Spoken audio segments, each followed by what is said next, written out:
Yes, people, welcome back to GNA TV and Chelsea Fan TV. I hope you guys are well wherever it is that you may be around the world. And we are back for a transfer talk show today. We're going to be talking about De Jong, Fofana, Cho, Wilfried Zaha, a little bit on Timo Werner, a little bit on Michael Edwards as well, some little break-ins in and around there as well. There's loads to talk around today. We're also going to be making sure that we open up the lines. I want to get your thoughts and opinions on what I would call an interesting week for Chelsea in terms of the transfer window, and we're going to talk about that. We're going to give our thoughts and opinions. We're going to go through the news that we know up to this point in regards to certain individuals as well. We've also got the game on the weekend of Chelsea-Tottenham. We won't be doing that today, but we will try and get a match preview in for that one as well.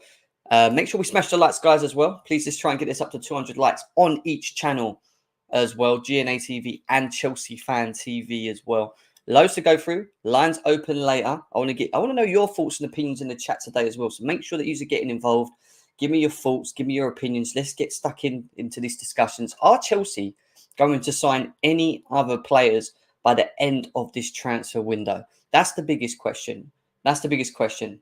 We're going to get into all that in a second, but let's cue that intro.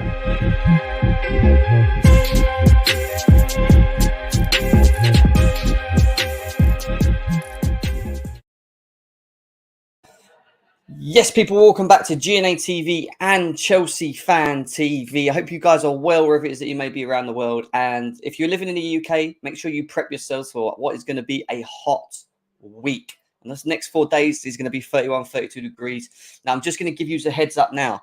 I have got people working in my garden today. So if you do hear drillings or noises or people talking, it is because we've got people down there. So yeah, apologies if you do hear a little bit of noise in that as well, but it was either doing it now or doing it later or tomorrow, and I thought I'll just get it done now and go through this news because there's so much to talk about, guys. So much to talk about. Over 200 of you guys here already. Let's go through the chat and say hello to everyone. Big up to Sky in the house as well. Roid, Shakti, nice to see you. Chelsea fan, Mo, Andreas, big up to you, my bro. I hope you're well. We're going to talk about Fofana today as well.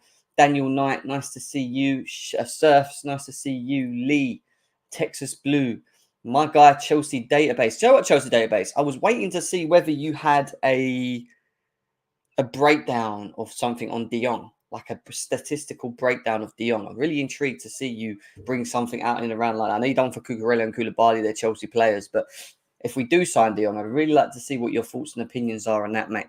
Frederick, nice to big up to you as well. Tobogo, big up to you. Charlie, in the house, the Blues Brothers, nice to see you, my man. I hope you are well. Jose, nice to see you. Ilias, Devin, Joseph, Matt. Who else have we got here? There's loads of you. Shaban. We've got Chelsea OG. Big up to you, my guy. I hope you're well. Fraser. Raf. Nice to see you, Raf. Nice to see you in the house as well. London Blue Boy. Rodrigo. Bryanson. Mohammed. God, there's tons of you here. Sean. Who else have we got here? CFC Jack as well. Nice to see every single one of you guys. I hope you're all having a great day. But you know what I'm going to say, and I have to keep saying it, unfortunately. Please make sure that we're smashing them likes. The more we smash them likes, the more that it pushes through the algorithm of YouTube, the more that both channels grow. GNA TV and Chelsea Fan TV. Chelsea Fan TV on the road to 160k subscribers.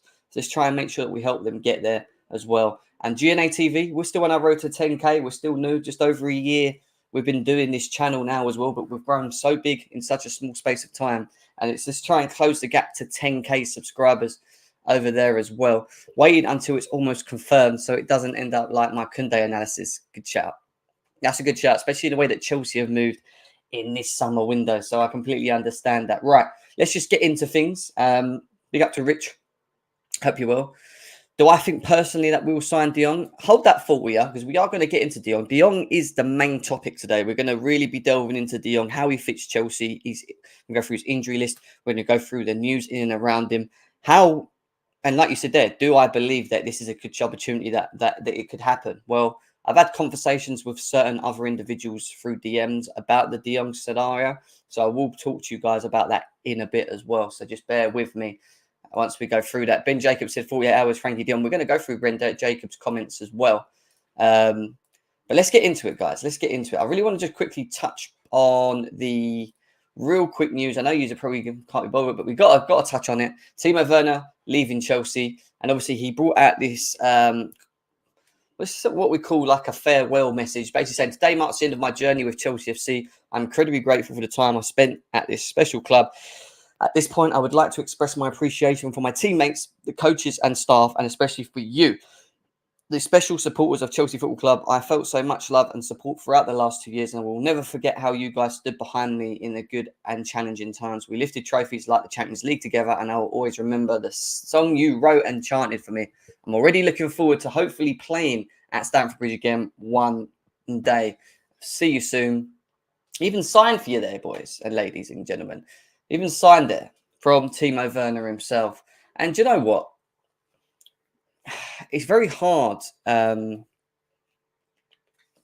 sort of analyse Timo Werner's seasons, because I do feel a lot of the fan base felt that he was useless, he was crap, he was a scapegoat. I felt he was slightly scapegoated, especially in the first season. I know that he didn't score the goals that we were meant to have seen. A switch of two managers ultimately doesn't help, but I think it was in the first season, he was our biggest goal assister.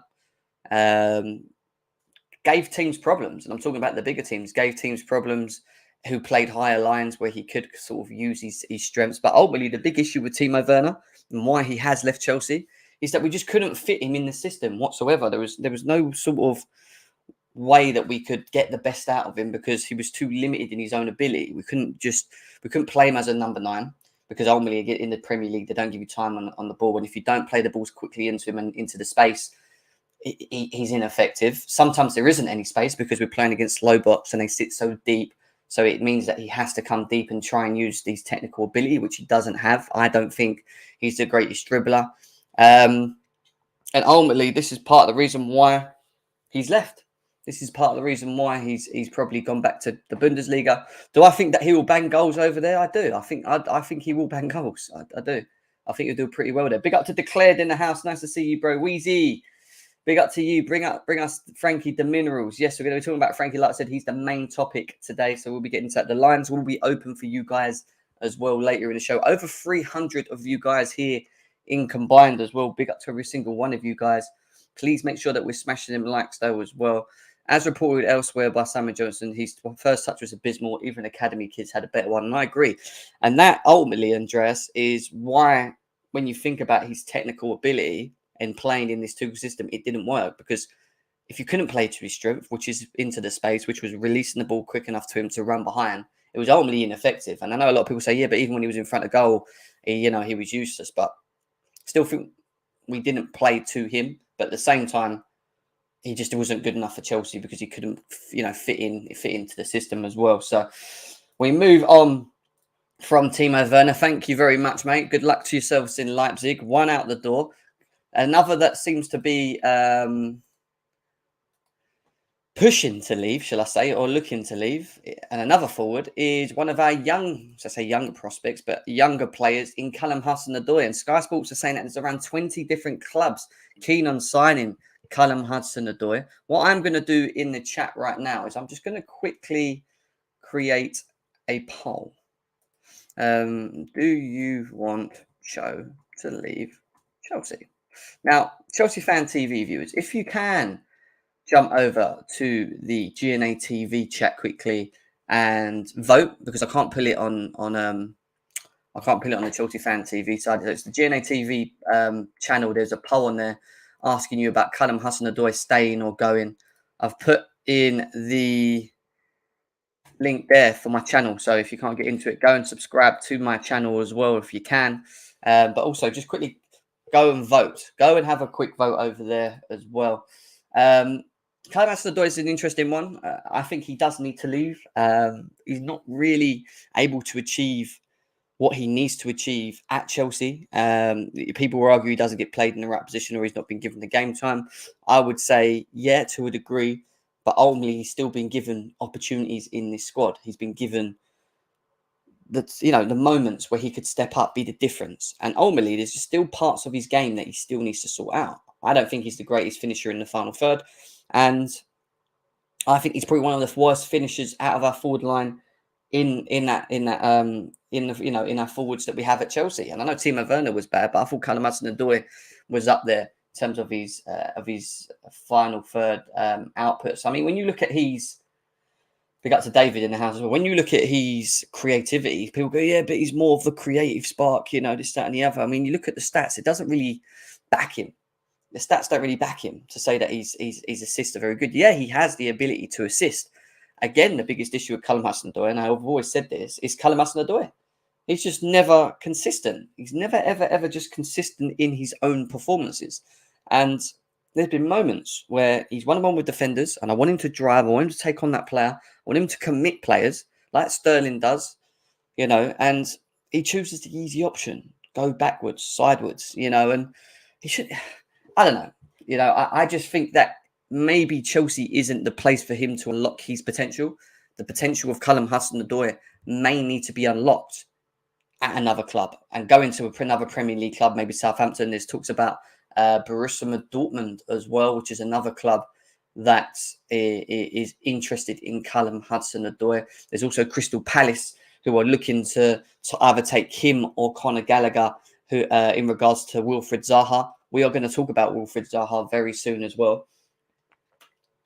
Make sure that we are hitting them likes though, guys. We are going to open up the lines as well very shortly. I want to get your thoughts today on all of the topics in and around Chelsea news. Again, the real big question, which we're going to ask later on in the show, is do we feel that Chelsea will make any more signings before the end of the window? And I know that we're looking at De Jong and Fofana on the higher end when you look at the value of them, but are we going to get them done? And if we don't, who else is there out there that we could potentially get? I know Zaha's another one that's been linked to us, Aubameyang as well. So we'll be talking about that a bit later on in the show. People saying in the chat, Yuri Berkshire, Cho needs to play, otherwise he's just declining. Yeah, exactly. I think he needs to go. If that's the case and he's declining because he's not getting game time, then even more of a reason for him to leave the club, right? Because he needs to go somewhere where Matt Law's brought out something interesting. So I've just found that interesting. Yeah, we know that.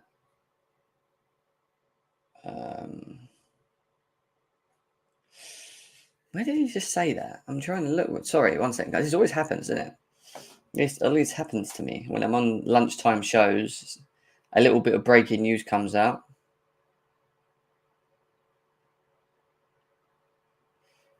Okay, we'll come back to it then. There we go. I'll click that. We will come to that before the De Jong news, actually. So I'll put that in line after the Wilfried Zaha thing as well.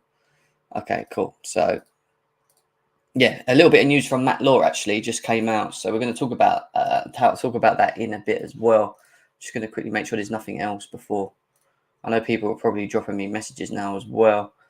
Let's have a quick look. We got it. Sorry, guys, 2 seconds. This always happens when I'm in between doing a show. Anyway, we move on. Anyway, so let's move. Over 500 of you guys here. Big up to Matty in the house as well. Pulisic ain't much better. But the thing is, Matty, we can't lose Hudson-Odoi, Werner, Pulisic, Ziyech. Who does that leave Chelsea with? We only get left with Havertz, Mount, Sterling, Broha. That is not enough. That is just not enough. Odoi, Barkley, Lewin, Ziyech, and Pulisic should all go on. Yeah, but then we have to replace them. And that's what I'm saying to you guys. It's all good and well getting rid of... Look, I'm down for Barkley, Emerson, Odoi going. They can leave. No problem. I'm cool with that. But ultimately, getting rid of Pulisic as well on top of Ziyech and top of Werner and top of Cho, what does that leave Chelsea with? Who do we have left? We're struggling to replace players as it is anyway, and it is a very limited transfer market, guys. This is a transfer market where the pie's going to Juventus, by the looks of it. Aubameyang could be an option, but are Barcelona or Aubameyang interested in a move? We don't know. Wilfried Zaha could happen, or is being looked at, who we're going to talk about in a bit. Who else is there? Without spending the big bucks and having to go and buy Leao for 100 million plus, or whoever else that you're going to have to look at, that's going to cost a lot of money. Why? Because we're getting to the beginning of the season. Some Some leagues have already started. Some clubs are not going to want to lose their best players. And if you are going to lose your best player, and a club like Chelsea are interested and they have money, what these clubs are doing to Chelsea at the moment is they're overvaluing every player that they're selling them. They say, all right, Chelsea interested, they've got money. In the market, in theory, he's worth about 60 mil. But you know what? We'll sell him for 100 mil to Chelsea because it's Chelsea. And that's what's happening at the moment. I think it's happened with Fofana. When you look at the Fofana deal, I think the De Jong deal, even though he's a great player, I still think that is quite expensive. And we're going to get into that in a bit as well. You know, Declan Rice, it was 130 mil from West Ham. We stayed away from it. We stayed away from the Lick thing because it was 80, 90 mil plus because of the price. And now I feel that we're kind of being, where then the market's gone like that, and it's now gone like that, we're now sort of scrapping around trying to, you know, fulfill what Tuchel wants or what he requires. And I'm cool. I'm down for backing Tuchel. I'll always back the manager. I'm down for that. You know, but ultimately, it's forcing Chelsea into making decisions on players that are being overvalued at the moment, you know, to a slight degree. Christ, we have sunk, is what Matty's saying as well. Kai, big up to you, says Chelsea Fan TV stole your thumbnail, Jim. No, I'll put it on there. I'll put it on there as well, mate. I put it on there. Listen, there's over 150 of you guys on GNA TV at the moment. Let's make sure we get them likes up, guys. Get them likes up. We've got 53 likes. Let's get this over 100. Hit that thumb. Please subscribe as well if you're new to GNA TV. The Chelsea Fan TV, boys, we have got 411 of you guys there. Big up to every single one of you guys. You know what you need to do? I can see the likes going up already before me even saying it. Let's get this over 200 likes on there as well. I am going through the chat as well as I'm talking just to see what you guys are saying. I miss Fabregas passes. Yep, the creativity point of is a big thing that we still miss. I agree. What else have we got here? God, blimey, there's loads of people mentioning. What is a long-term transfer, Francesco? What are you asking? You're speaking a lot of sense. I see this happen to United all the time, but our board are terrible. I personally can't see De Jong in Chelsea shirt, but it wouldn't surprise me if we do sign him. Yeah, do you know what? And we're going to talk about, like I said, De Jong is the main topic today, but ultimately I do feel a little bit in the middle with the De Jong thing because it's one of, I agree with what you said. It's one of the things where I can see us getting it done. I can see us getting it done because I do think Barcelona have got complications.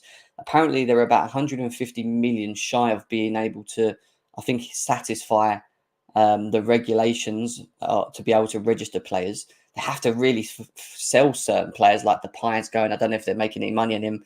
De Jong is an opportunity. De Jong doesn't obviously want to leave Barcelona. We're going to talk about that a bit later as well. But I think Barcelona may be forced into, if anything, if Barcelona do sell De Jong, it's going to be because they're forced into it.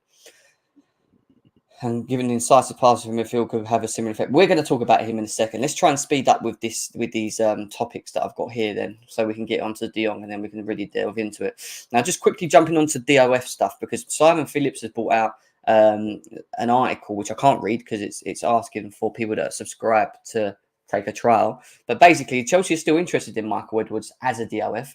It's deemed that he's quite intrigued with the Chelsea project, but adamant that he wants time out of football. It is unclear whether Chelsea will wait.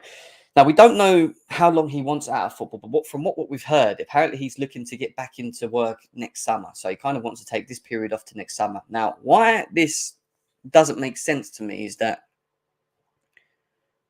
we already got Bowley doing the negotiations with Egbali. I think his name is Egbali.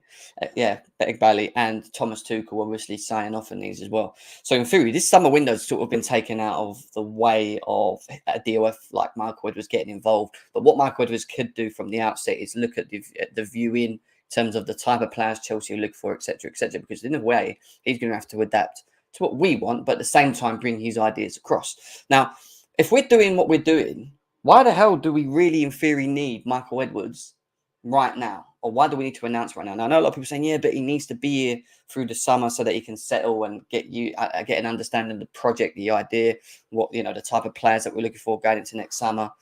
I just feel that if he says, look, I need till next year, forget the January window, all right? Ultimately, I don't think we're going to sign anyone in January unless we really are struggling in a certain area and we've got a couple of injuries and we're forced into doing that. We were being told that we were going to spend around 300 million, and we may still do so if we sign Fofana and we go and get De Jong. we're pushing ourselves ultimately up to the 300 million mark. And that's without Chelsea still letting players go. The players that we are letting go, we're not making value on because we're selling people like Timo Werner for 20 million euros plus add-ons. Callum Hudson-Odoi will go on loan. Barkley, if you sell him, he's not going to cost half a nugget. Ziyech, 15 to 20 million euros. What I'm trying to get at is we're not going to be making much profit. So I'll give an example, as last year where we spent, where we bought Romelu Lukaku for nearly 100 mil, why it sort of offsetted itself was because we sold a couple of players, and ultimately Mark Gay left the football club. As we already know, he went to Palace for about 25, 26 mil. Ultimately there was some other outgoings as well. And then when we added up the amount of outgoings that we accumulated, that we set off against the Romelu Lukaku thing, we actually kind of just balanced our books. This year, we spend 300 mil. We're probably clawing back at this rate, but from the players that we're getting rid of, about 40, 50 million of it. So there's still going to be a hardcore of about 250 million against the books. And where I'm going with this is that we're either doing one or two things, Chelsea. We either stop signing players now, and we've spent 130, 40 mil, we wait till next window, and then we go and sign the likes of supposedly De Jong, Declan Rice, go and get a centre-back, and a forward that like Leao or Nkunku, who's going to be 60-odd million euros, for example, We then just look at the next market, because when you look at the current market and you look at the targets that are available, there's just not enough there for Chelsea just to throw money at it, or it's not worth to throw money at it. Or we go hard, we go and get De Jong, we go and get Fofana, we don't look at the dollar, we hit that 300 million cap, we hit the 300 million cap, but then what happens in the next summer window, if we do then sign Michael Edwards on and he becomes a new DOF, is we just limit the budget, because I don't see Chelsea spending 3 to 100 million each and every season. I think they're either going to smash it out this season and try and cover as many areas as possible. They're going to be able to get them all done. But if they can get 75% of their areas covered, and then going into next summer, they then go and get that Declan Rice or an Nkunku or backup to Reece James, which is a better backup option, for example, and you get two players in and they cost us, 100 odd mil. Actually, say they cost us about 100 or just over 100 mil, then that's us done. So ultimately, we're only going to do it two ways, Chelsea. And it's going to be really interesting to see how we approach it, how we approach it. Quite astonishing that Timo only went for 20 million. That's only 5 more than paid for Barkley. You would have thought a current German international would be worth at least double that. He would have if he didn't have such a shit 2 seasons at Chelsea. That's the only truth. Yeah, exactly. But what I'm saying, Walter, is like, if we go and just be smart and cover the areas that we need to cover, but not all of them. So we get a defender and we get a De Jong. I don't think that we've finished in midfield with a De Jong. I think we probably then go and look at buying another midfielder. Because Jorginho and Kante are getting older. I don't think they're going to be around for long. You're still only going to have to replace them with 2. I don't think Conor Gallagher is a 6. I don't think Ruben Loftus-Cheek is a 6. I don't think Mason Mount is a 6. So you need to still then go and find yourself that sitting DM, supposedly, as well. Frenkie de Jong plays football like chess. He knows where he wants the ball before he gets it. I agree, Kai. I'm not even against the whole de Jong film. We're going to get that to that in a second. But ultimately, what I'm trying to get at with Michael Edwards is, why do we have to rush to get him across the line now if we're just doing what we're doing anyway? Why don't we just do what we're doing anyway to try and help Tuchel cover the areas that he wants, and then just announce Michael Edwards in April, May? I'm sure he will be willing to agree that from that point, because that's when he's supposedly willing to then come back into work anyway. So, I wouldn't just completely disregard Michael Edwards because he doesn't want to come now, is what I'm saying. But then again, we'll see what Chelsea do moving forward. And we'll keep an eye out on the DOF. We will keep an eye out on the DOF and bring news to that as well. He's a Mendy and Koulibaly have some English connections. I'm not sure on Sarr, to be honest. Again, is he top 6 quality? I don't know is the answer to that. Big up to Beautiful Game as well. Nice to see you guys. Guys, make sure we're hitting them likes. GNA TV, we've only got 67 likes, guys. Over 205 of you guys here. Let's get his likes up. Should be over 100 now. Please smash that like button. Hit that like button now. Let's get this over 100 likes. Subscribe as well, please. Subscribe to the channel. We're going to open up the lines very shortly. I want to get people involved as well. Now, talking about the forward line, who are Chelsea linked to? Well, one that seems to be coming out quite a lot recently is Wilfried Zaha. Wilfried Zaha is a player that has sort of been, in words of what the journalists are saying, Chelsea are looking into. And how do I feel about it? I'm not too sure is the answer to that. I'm not too sure how I feel about Wilfried Zaha to Chelsea, because ultimately, is he a good player? I think he is a good player. Do I think he's an elite player? No. What does he bring in the Tuchel system? How would he work if we did bring him in?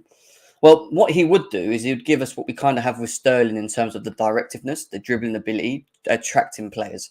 Outputs, I think he can do that. I think he can set players up, and ultimately we need another creative spark.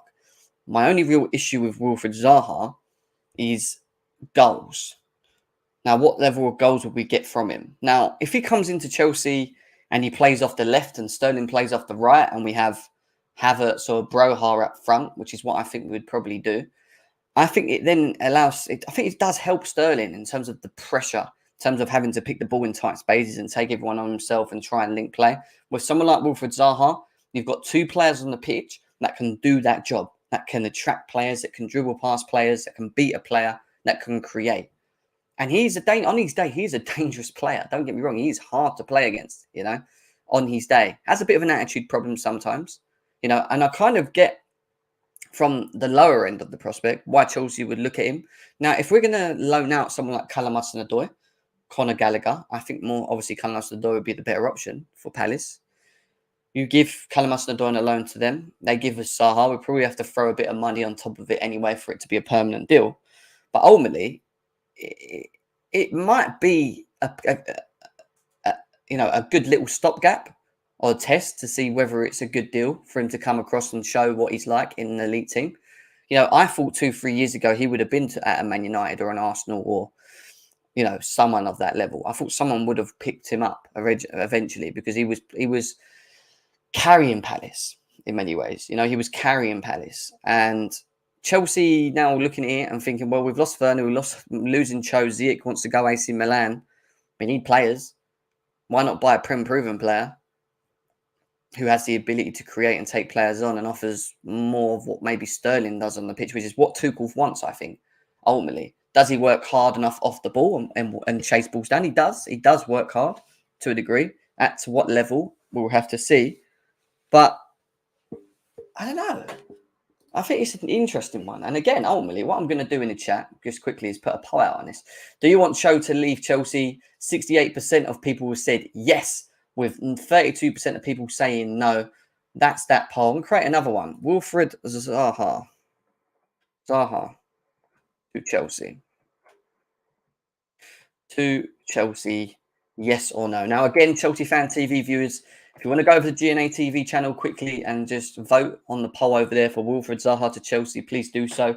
It is out for you guys to put in your votes now. So let's see what people got to say in the chat about Wilfried Zaha. We're going to go on to De Jong next, and we've also got Fofana. De Jong and Fofana are the two next topics on the show. We'll be happy with Zaha. A trio of Zaha, Sterling and Mount, who will interchange positions. Yeah, I mean, I think the only issue with that is goals. I don't see Mount being someone that scores tons of goals, but at the same time will contribute. I think Sterling will score goals and he will contribute. And I think Zaha would contribute to goals. Would create goals and would contribute, but I just don't know at what level he'd contribute to. Would it be enough, is my point. Would it be enough from him to do that? Not too sure. Striker, that's what Chelsea need, is what Bradford saying. I'm stuck with this striker thing. I really am. Probably because of what's happened with strikers in the past. Cho needs a loan move to another perm team like Southampton or Fulham. Chelsea to then come back at Chelsea. Maybe, but at the same time, that could have the reverse of, well, I want to stay here. Do you know what I mean? For the player. Only on a short term is what we got here. We need Neto. He's a good option. Neto is a good player. I do like him. We have got Aubameyang next. That's the next news that we're going to get to.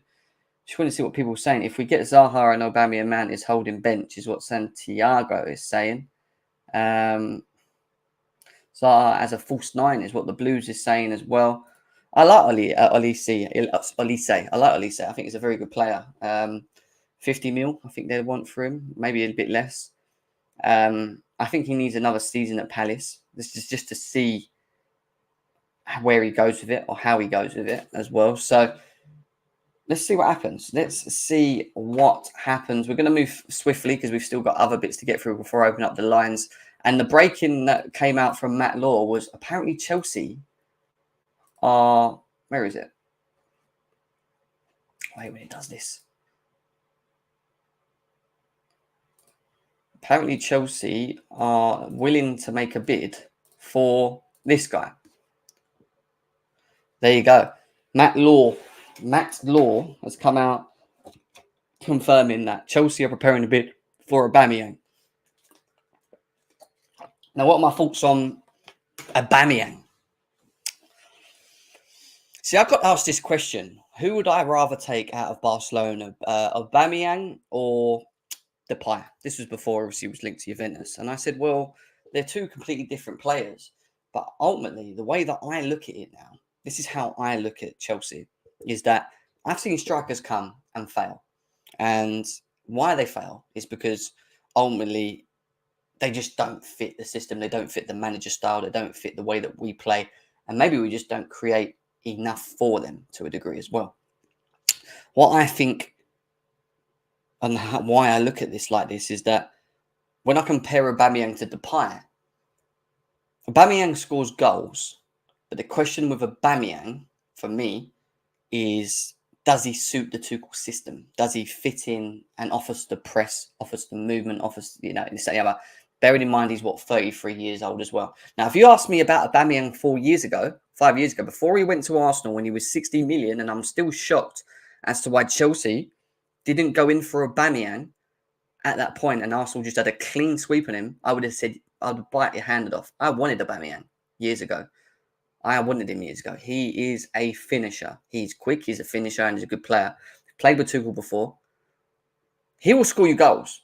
So ultimately, what do Chelsea need in this team? Someone that can score double-digit goals. He can do that providing you create for him.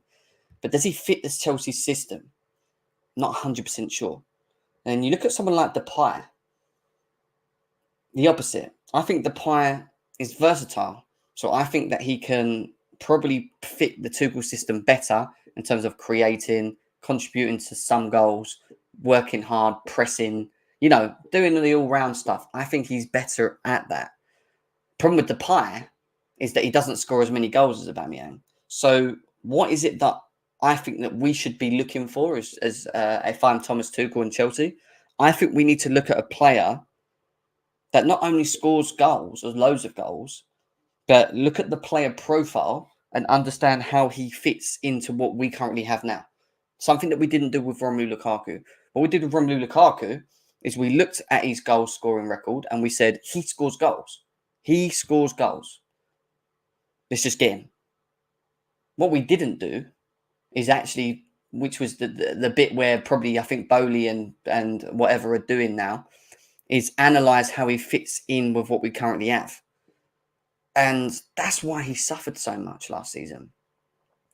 Not only with the interview and everything else, but his overall performances were just not there. Didn't suit the system. He didn't suit what we were trying to do there. I just feel moving forward now, I don't mind goal scorers. But if we can find a goal scorer that can fit the system in terms of pressing, in terms of directiveness, in terms of dribbling ability, if we can find someone that has them abilities and is quick and nimble, then I'm down for it because I think then we benefit from him. And this is why I'm so against the Cristiano Ronaldo thing, having Cristiano Ronaldo at Chelsea. Because, yeah, he scores goals, but is he going to suit what we're doing? And I'm telling you now, the Tuchel system, if we don't have a team on the pitch or 11 on the pitch that all understand their roles in their positions or don't follow the rules or don't follow what's required in them positions to get the best out of what Tuchel wants, then we end up suffering. The balance goes in it. And that's why when we haven't got our best 11 and we call in our squad depth and we try and play players in certain positions, it doesn't work because the balance is not there. And in this Tuchel system, everything has to be, in my eyes, spot on for it to look very good.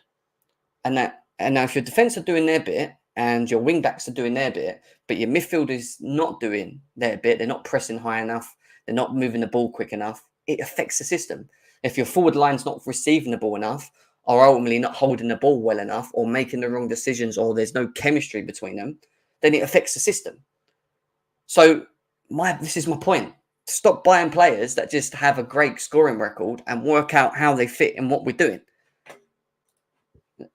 That is where ultimately I think we need to look at. Fab tweet. Yeah, let's have a look. Guys, over nearly 800 of you guys here combined. Big up to every single one of you guys that are in the chat at the moment as well. I hope you are all well. Fabrizio Romano's tweeted. Let's have a look. We're going to continue one second because I've got more coming up as well. This is just mad. Why is it every time I try and plan something else comes up and something else comes up and something else comes up and something else comes up? So Fabrizio, this is back. This is all Aubameyang news. Aubameyang news right now. So we're going to move from this one onto this one, and here it is. This is starting to heat up. Tuchel is pushing Todd Boehly to sign Aubameyang. He's considered as the perfect striker. Now, look, I've just sat here saying that I think he's a goal scorer. I'm not sure if he fits the system. The only reason that I feel that Thomas Tuchel may want him is because he's played with him before. It's a Thomas Tuchel player. So he will get the best out of him. And maybe he only understands the Thomas Tuchel system. And maybe I'm wrong in terms of what's said about Aubameyang. If Thomas Tuchel feels that he fits the system and wants him as the number one striker leading the line, fair enough.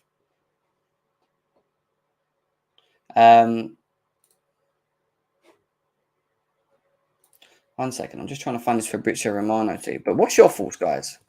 What is your thoughts on Aubameyang to Chelsea? It's starting to heat up, man. Oh, it is. Let's go to the original quote from Fabrizio Romano. So this is on Fabrizio Romano's tweet right now. He's come out and commented on Aubameyang along with Matt Law. So Matt Law started it and Fabrizio Romano's followed through.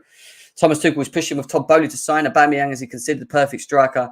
Barcelona have not received an official bid yet. Chelsea considering Aubameyang as an option as revealed last week. So basically what that means to me is that we're looking at it, but ultimately nothing's been done about it. We've not even been in talks with blaming Barcelona for it. So why are we talking about it, Fabrizio Romano? Why are we talking about it, Matt Law? Why? He's pushing. Why does Thomas Tuchel have to push Boehly to sign Aubameyang? If Thomas Tuchel wants a player, Todd Boehly seems to run and get it done. So how serious are Chelsea for Aubameyang if no official proposal has been put forward? I'm not too sure. Not too sure if there is anything too serious within that yet. But again, it's something we have to keep an eye out on. Big up to Couch. He says, get Aubameyang on a loan is what he feels. Aubameyang on a loan. Aubameyang is washed is what we've got here. Why are we trying a 32-year-old? Most of our losses came when we lost the ball going to score. We need Frenkie de Jong, not Aubameyang. Matt Law said we're preparing the bid. He did. Fabrizio Romano is saying no official bid yet, so maybe that's the case. Maybe we are 2 steps behind, and maybe Chelsea already put a bid in, which tends to be the case. Remember that, guys. What we get told by journalists now was probably a week ago of where Chelsea are now. Chelsea are probably talking to Barcelona as we speak, but we're being told that we're not put a bid in yet. That is normal. What does it mean for Broha? What does it mean for Broha if Aubameyang comes in? Good question. Let's go back to the poll because I've got to do another poll now. Wilfried Zaha to Chelsea, 65% of people saying yes, with 35% of people saying no to Wilfried Zaha. Interesting stuff. I'm going to create another poll quickly. I hate trying to spell people's name. Aubameyang. I'm so bad. Me. Yeah, yeah, to Chelsea. Another poll in the GNA TV chat as well. Like I said, Chelsea Fan TV, guys, if you would like to go over to GNA TV and quickly add a vote in the poll, there you go. There's a link to my channel. Go and click that and go and vote now. Aubameyang to Chelsea, yes or no? I want to see what everyone's saying in the chat. Over nearly 800 of you guys here. Big up to every single one of you guys. Make sure that we're smashing them likes, though, guys. How many likes have we got? Some break-ins today is on Aubameyang from Matt Law and Fabrizio Romano. This has just come out as well. Only 92 likes on GNA TV. Over 250 of you guys here. Come on, guys. Come on. Let's get this over 100 likes as quickly as possible. Please hit that thumb. Everyone hits that thumb now. That's over 100. Please do that. 197 likes on Chelsea Fan TV, which is now 202 likes. You guys are awesome over there, smashing them likes all the time. Over nearly 200 likes on there. 480 watching. Big up to all you guys, and big up everyone to the GNA TV side as well. 109 likes. That's good, guys. Thank you very much. Let's try and close that gap to 200 now, GNA TV. Please hit that like button. We are going to open up the line shortly as well. If we sign him, he will just score against Arteta, is what David is saying. David, as you're in the chat, question for you. Are you confident that... Are you confident in Aubameyang working at Chelsea? Like, do you feel that he would suit the Chelsea system? Do you feel that he would suit the Chelsea system? Let me know. I want to know what your thoughts are. Do you think he would get 20 goals a season or double-digit goals? Going on from the Fabrizio Romano one, we have got one more comment from Matt Law. So Matt Law and Fabrizio Romano are breaking news at the moment on Aubameyang. And we've got another comment here saying Matt Law and Aubameyang links to Chelsea. I believe that Aubameyang is Chelsea's number one, is what we've got here as well. So he's saying that apparently he's our number one target. Apparently he is our number one target. Interesting.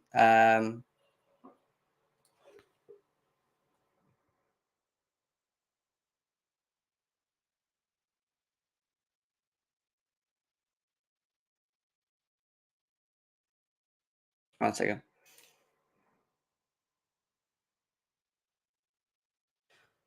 Changing the name of the chat as well, of the topic, Aubameyang to Chelsea. What we've got there now.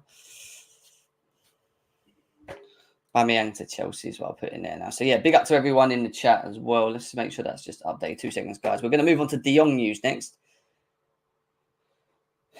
We're going to move on to De Jong news next. So, yeah, there we go. Sorry. So, Matt Law and Aubameyang links to Chelsea. I believe that Aubameyang is Chelsea's number one target in attack, but he is not the only target. That's what Matt Law's saying. So, it's gone from preparing a bid to no bid yet to he's not our only target. Well, who else is out there in such a minimal market? Well, Aubameyang, Zaha. I think Chelsea could maybe sign 1 or 2 more, but one of the attackers has to be on the lower end of the market, i.e. on a swap deal. One of the Chos goes to that club and we get one of their players, maybe.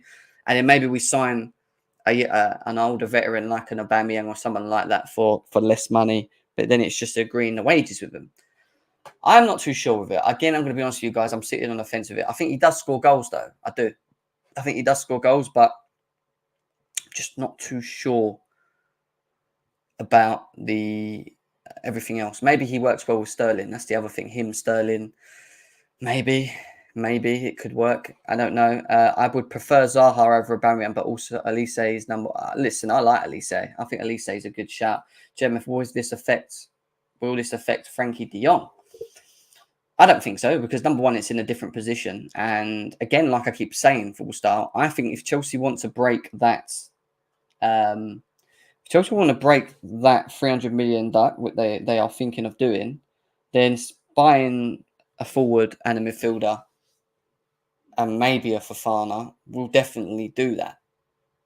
So, big up to Deals in the house. I want Pedro Neto or Bowen. I'm not a big fan of Bowen. Pepe to Chelsea. Very funny.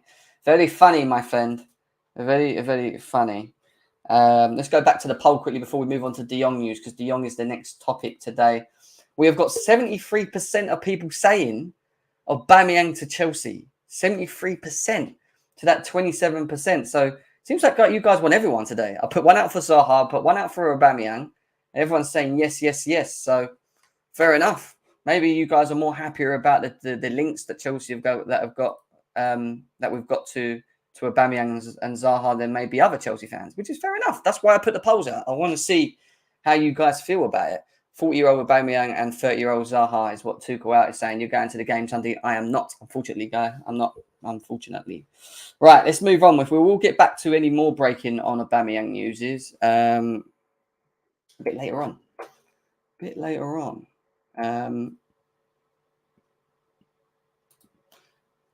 I think just quickly before we go into De Jong's the next topic anyway.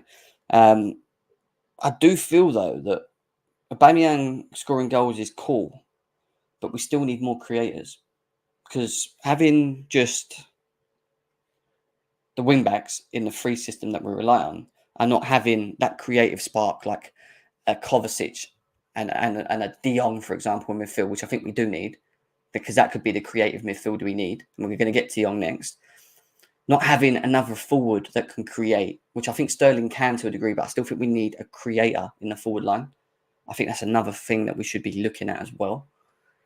I think creating at Chelsea should be more important than the finisher. But ultimately, you could maybe argue that the finisher and the creating is as equally as important. For me, I would say bring the creator, the dribbler, the creator, along with Sterling, and then add someone with the goals. Some people feel Broha can do that. Maybe in a better team with better players around him, you'll see more goals from Broha. Maybe we don't have to go out and buy an Nkunku next summer or look at Aubameyang. I don't know. I think Chelsea have got a lot of, short-term solution. Maybe that's the word, Lee.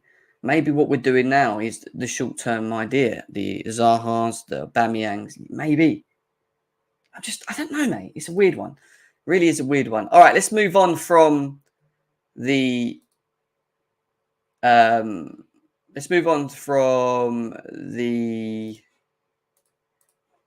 Let's get into De Jong. What is going on with De Jong today? Where are we with De Jong?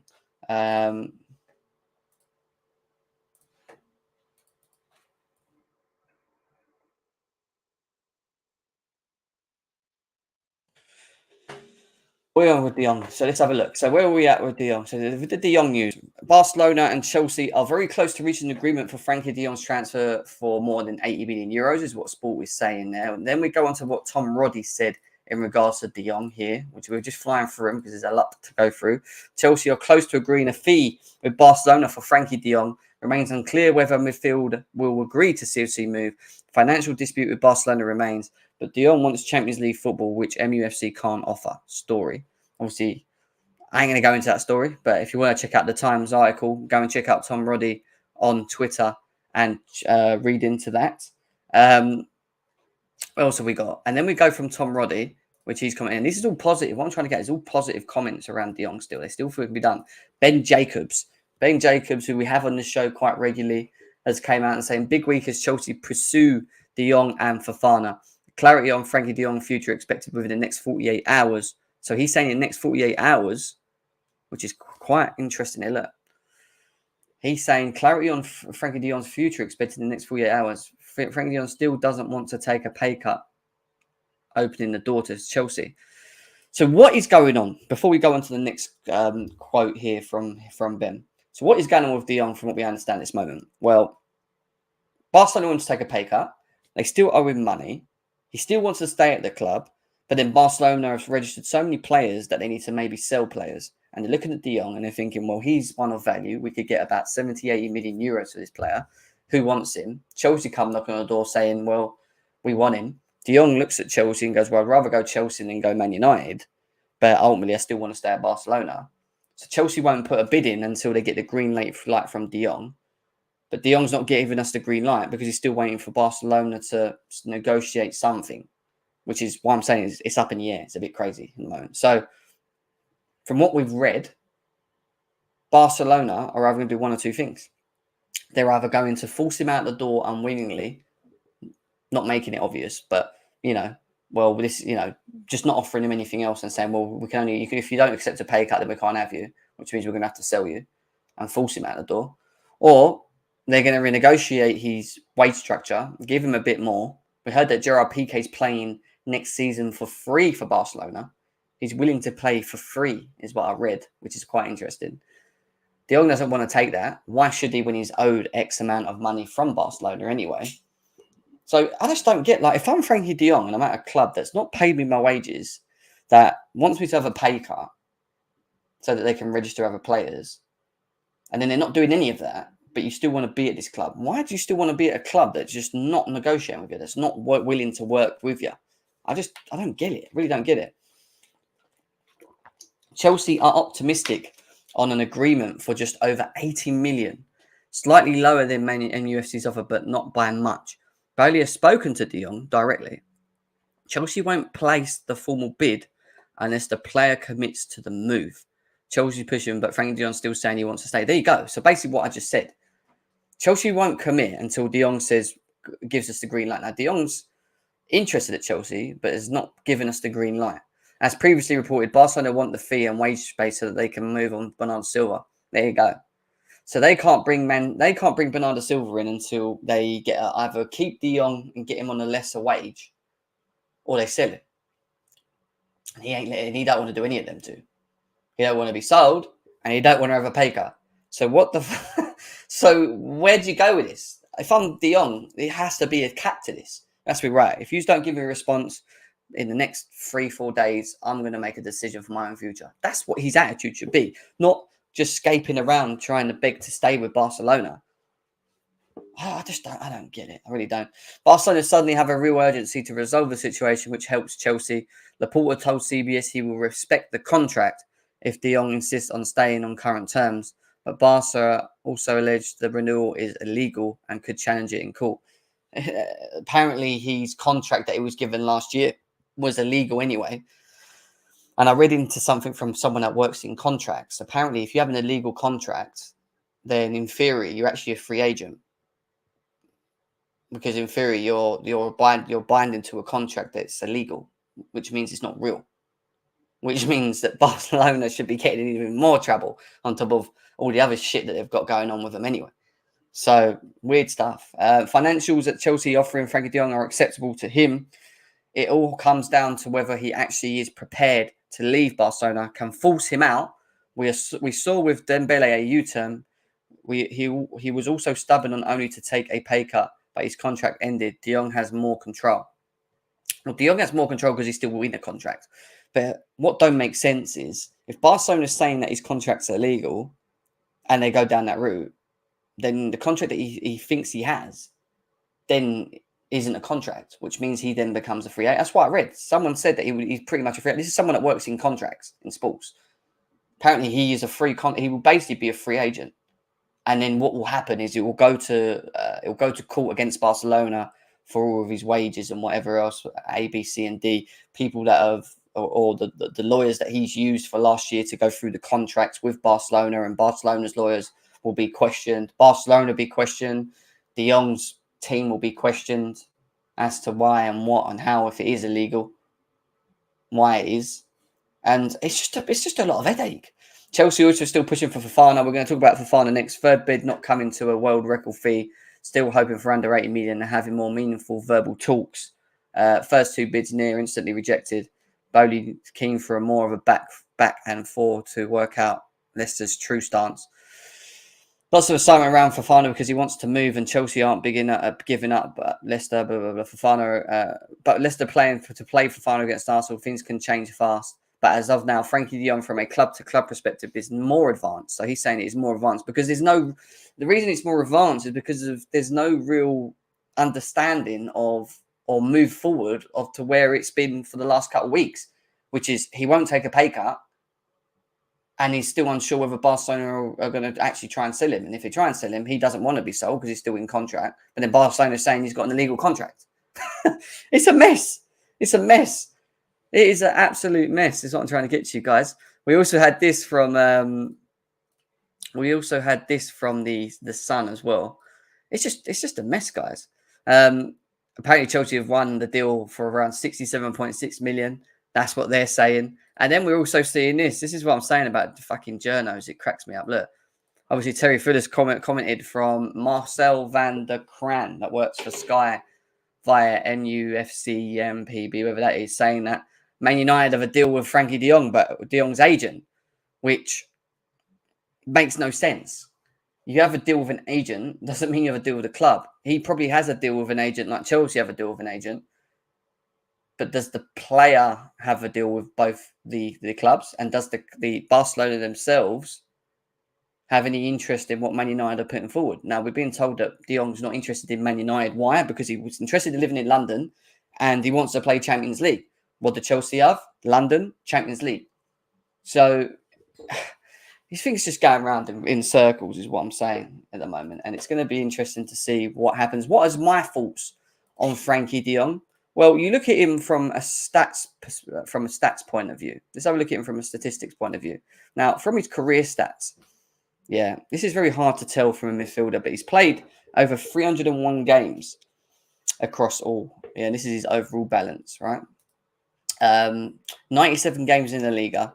He scored 8 goals with 9 assists and 11 yellow cards. In the Eredivisie, he played 59 times with 4 goals, 12 assists, 2 goals. Ultimately, looking at stats on a midfielder like de Jong don't work because the goals, you're not expecting to score many. The assists, maybe they could be a bit higher, but at the same time, from the position he plays, I think he's the kind of player that assists the assister. So he'll pick the ball up like Kovacic, he'll drive, and then he'll play the ball into Sterling, who's in great space, who then plays the ball across and we score. Does that make sense? So it doesn't only have to always be the guy at the end of the ball that plays that through ball into Sterling and then goes and scores, which he can do. We saw him do it for Dembele. But ultimately, he is a player with the ability of being able to box to box. He's versatile. I think he's quick enough. I think his ability on the ball is next to none. He's like stuck to his feet. It's like glue. And his balance on the ball, the way he shifts the ball. If you had... And wait a second, before we get to that, when you look at his injury list, when you have a look at his injury record, which I always look at, since 2018, where he played for Ajax, he's only missed 9, 18, 19, 20, 21, 22, 23. He's missed about 33 games in total of the seasons that he's played, and the most days that he's missed is 124 days, and that was back when he was at Ajax, where he had a hairline crack in a calf bone, and then he had a bit of a ligament tear at the same time. So he basically had an injury that affected his calf bone and his ligament tear at the same time, and he missed 9 games. That was it. Even though it was 124 games, he only missed 9 games for Ajax. He had a muscle injury, for which he missed 7 games, but in 20. But then onwards, from 21 to 22, he had a calf injury, which he didn't miss any games. He only went out 9 days because it probably was around pre-season or whatever. Muscle injury and strain. So he doesn't suffer. He suffers some strains here, that, and every. You might say that we have to be careful with overplaying him when you look at the muscle injuries, the calf injuries, etc., etc., etc.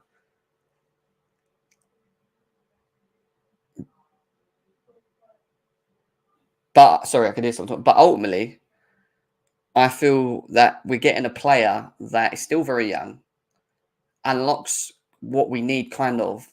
But what he doesn't do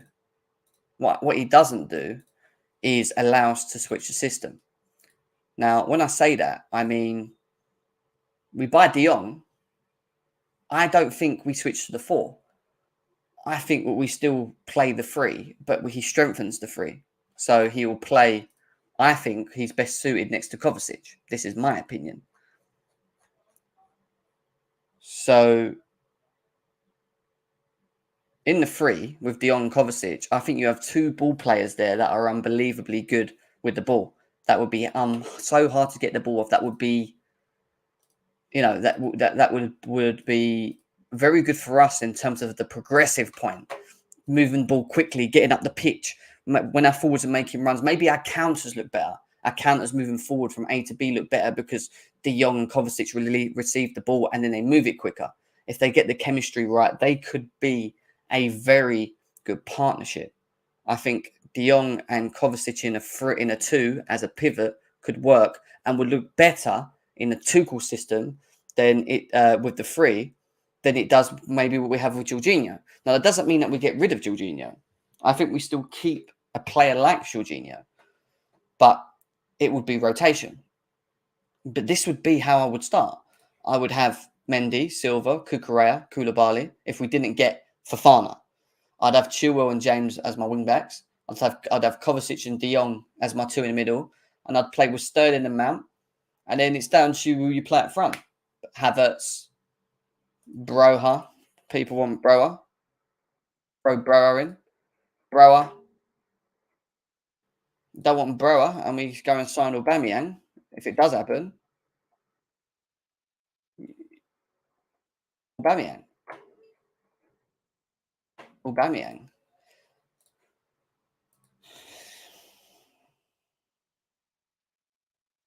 Aubameyang. And ultimately, I think what that gives is movement, that gives progressiveness, that gives creativity. I think now that we have creativity in the free, not only from the wing backs, which we rely a lot on, but also through the midfield, something that we don't have a lot of. Kovacic does it on and off, but having De Jong now allows us to progressively move the ball quickly forward, which creates for the forwards, which allows space for the forwards. I think that from the forward line, I would still want to see another creator. I think if you then bought Wilfried Zaha, and I know people ain't going to like what I'm about to do now, but if you went and got someone like Wilfried Zaha,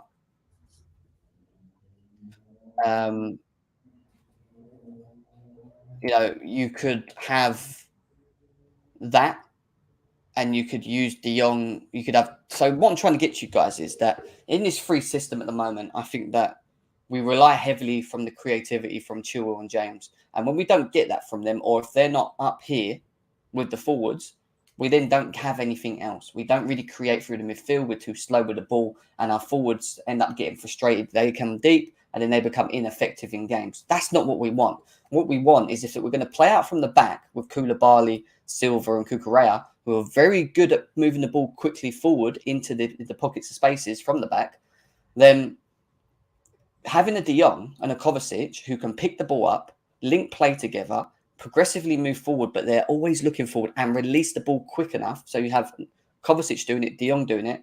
That then allows James and Chilwell to get further up the pitch because they haven't got to worry about being the deepest to create all the time because you have two midfielders that can move forward and ping the balls quickly in Kovacic and De Jong. And then once it gets to Sterling or Zaha, if we did get someone like Zaha, you didn't have the ability for them to take on their man, be direct, dribble past them, and create. And at the end of it, you have someone in the box that finishes.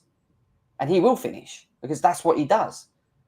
There's a better balance and it would suit the Tuchel system better. And you would see that the free system is better if we set up like this. Some people might go, why aren't Mason Mount in it? I'm just giving you an example from the creative point. You don't have to have Zaha in, but why having Zaha in is because we get more creativity. So you have creativity from the field, you have creativity from your wing backs, and then you have your creativity from your forwards, not only from Sterling, but also on the right with Zaha. Mount can do it, which is fine. Mount can do it to a degree as well. He can score, he can create.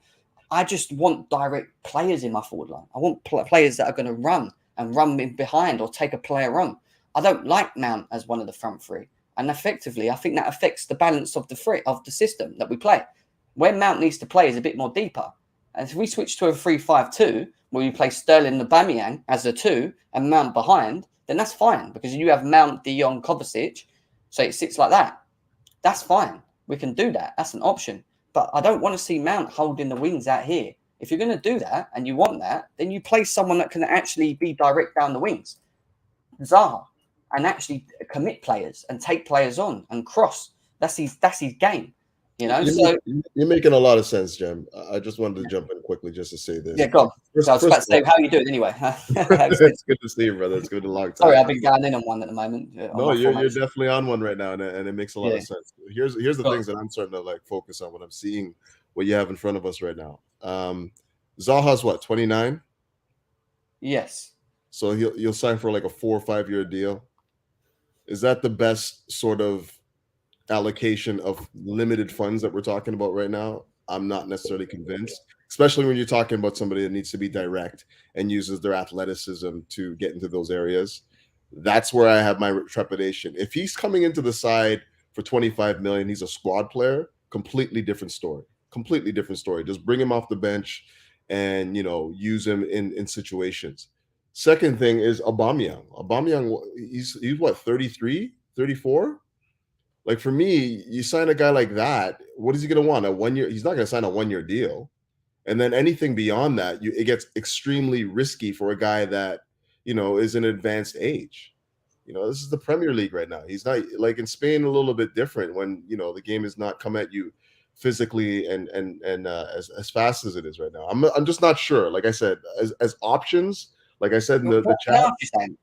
Forgetting the business side of it. Forget the business side of it, though, right? It has to be a part of it. Yeah, no. I'm saying just put that aside for a second. I'm talking about the ability of the players. Do you not feel that we would see a better free Tuchel system with these players in it, in how we're doing things and how we want to play? I worry about, this offensively looks fantastic. I worry about transition. I worry about defense. Kovacic and De Jong as your two holding mids is dangerous. It puts so much pressure on Silva, so much pressure on Thiago Silva. Not that he can't handle it, but in his advanced age, you got two midfielders that do not like to sit in there and break up play. So what if you do this then? What if you had Mount in there as a? That makes it a little bit more solid for sure. But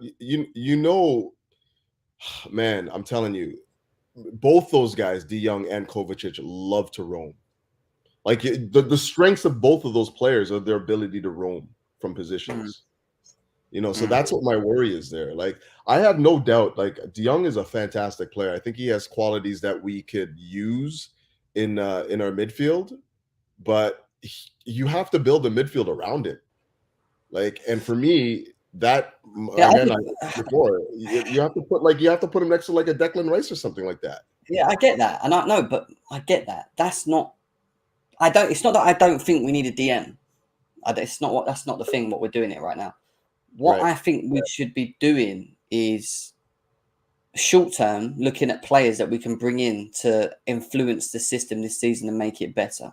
And when it comes to length of contracts, what you spoke about for Aubameyang and Zaha, I would not be looking at giving these type of players 6-year contracts, which is what Bowley's been doing recently with certain players, right?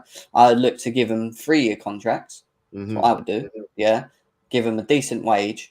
And just let them prove themselves and come in. And if they come in and they've, like, the Zaha thing, for example, like, I always bang on about adaptability, right? Versatility, having players that can adapt. I think Zaha is another player that can adapt to different systems and has played in the Prem, so he can play in the 3. But if we switch to the 4, you could ultimately play him off the wing in a 4. Does that make sense? Like, he gives you that option. No, I hear you. But do you like, his strength is basically one-on-one, right? Like, he's not really a guy that, like, is your ultimate, like, team player. He's not going to, like, he presses, no doubt about it. He definitely gets forward and presses and whatnot. But can you see him, like, combining, linking up and all that other stuff? Because I feel like his strength is basically being 1v1. Yeah, but ultimately, I want someone that can be direct and take a player on, and I don't think we have that. So I get what you're saying about the link up play. I think he can. I think he can do that 1-2 link up play and whatever. What I'm not sure on with Zaha specifically is his goal levels. Is he going to contribute to the level we need in the forward line to allow us to challenge with the Liverpools and the Cities? That's my question. My question isn't on the directiveness of the player or the ability of the player, because I think he's a good player. I just think his goal scoring record might be an issue. Like, he might create a lot. So say we don't get Aubameyang and we just have Havertz. Say we have Havertz, Zaha and Sterling. My issue with that is that he may create loads, but because we're not finishing them, it's ineffective. Does that make sense? We're not really, we're benefiting for it to agree, but we're not, because we're not taking our chances again. So it's like, how do you find that balance where you have the creator, but also someone that can not be like a Lukaku or a Lewandowski, an out-and-out finish, but someone that can do like an Nkunku, that can score goals, do what they're doing, which is create. Do you know what I mean? Like, create and dribble as well. Like, that's the type of players that I would like in my front 3. Players that are direct, players that can dribble, players that can all contribute to goals and get double digits, 100%. players that can take defenses on and have movement.